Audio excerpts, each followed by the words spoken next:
Hi, how you doing? Justin here. Welcome to IM-116, which is all about using an octave shape to figure out every note on the entire guitar fingerboard. Now, in order to do this, you must know the notes on the thickest two strings. On the 5th string and the 6th string, you should know all of the notes from the nut right up to the 12th fret. This is a really, really important guitar skill, and you will have a lot of trouble making progress on the instrument if you don't know the notes on at least those two strings, hopefully on the entire fingerboard, which is what I'm going to try and help you out with a bit now. It does make a big difference when you're learning your scales and your licks and your chords if you know what the notes are. And it's quite funny on the guitar, a lot of times guitar players kind of don't think they need to know that stuff. They're somehow immune to knowing the notes on their instrument. But on any other instrument, if you didn't know the notes, how to play every note on your instrument, and you didn't know what they were called, you'd be considered a kind of a moron. So let's not be one of those, and let's be a proper musician and learn where all of the notes are on the fingerboard. Now, we do this by learning these 4 octave shapes, which I'm about to show you, and then using these octave shapes you can figure out every note on the fingerboard. So let's get to a close-up now, and I'll show you these 4 octave shapes. Okay, this first shape I'm going to show you here, I've called this octave shape 4, not because it's officially called octave shape 4 or anything, but just because it helps you figure out the note on the 4th string. And this is the pattern here. If we look at this as being the root note, this is the note G here on the 3rd fret of the thickest string.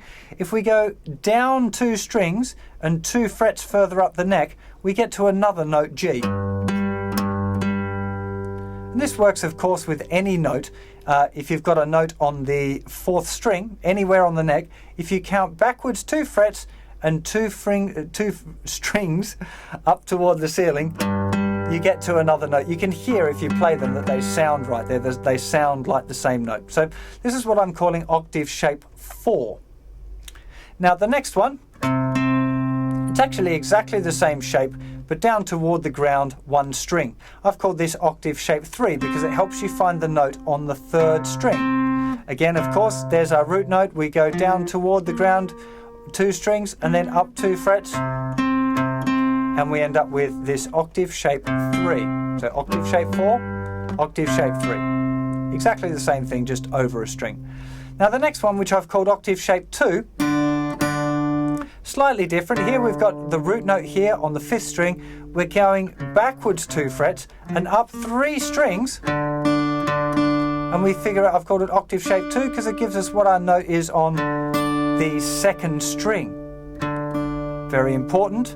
Okay, that's that shape. And the last one, it's actually a double octave to be completely correct with it. I've called it octave 1, but really it's a double octave because the 2 outside strings, hopefully you know that both of them are the E string. So of course, whatever's in the same fret on the outside 2 strings are going to be exactly the same. Now the exercise that I would recommend that you do to practice this is just to pick a note. Any note at all. Let's pick this one here, which is the 4th fret of the 2nd string. Now it's on the 2nd string, so we'd use octave shape 2, which meant that we counted back 3 strings, or rather up 3 strings, and then forward 2 frets. We can test it sounds the same. This note here, we hopefully know that the 6th fret of the 5th string is the note D sharp.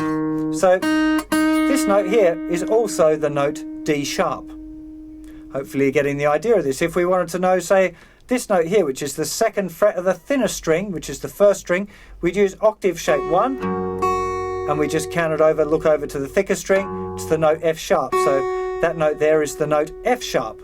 Let's say we wanted to figure out this note here, which is the 3rd fret of the 3rd string. It's the 3rd string, so we'd use octave shape 3, which was back 2 frets, up 2 strings.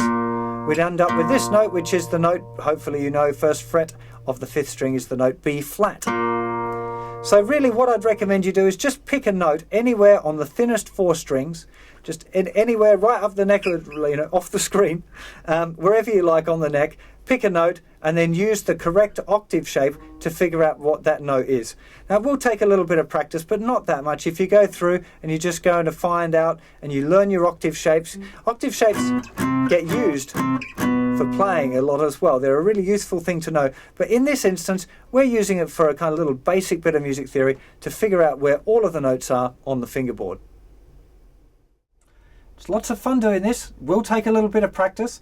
Don't stress if you don't get this done right away. I'm not expecting you by the end of Foundation 1 to be able to do this. I'd like you to be able to do it by the end of Foundation 5. So it's one of those things that you'll probably want to keep on your practice routine for a little while. It really is it's a great skill to be able to know what all of the notes are. You'll suddenly find so many things kind of open up to you when you start looking at the scales and you know what the notes are, and when you learn a new position you can see how it's been moved, and new chords, and figuring out what the notes are in the chords that you're playing and stuff. It really is definitely worth quite a bit of time working on this. Just like I said, find a note, figure out what that note is using the octave shapes and name it.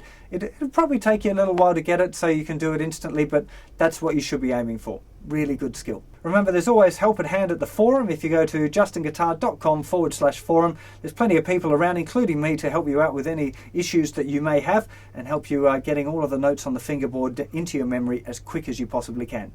Take care of yourselves. See you for another lesson real soon. Bye-bye.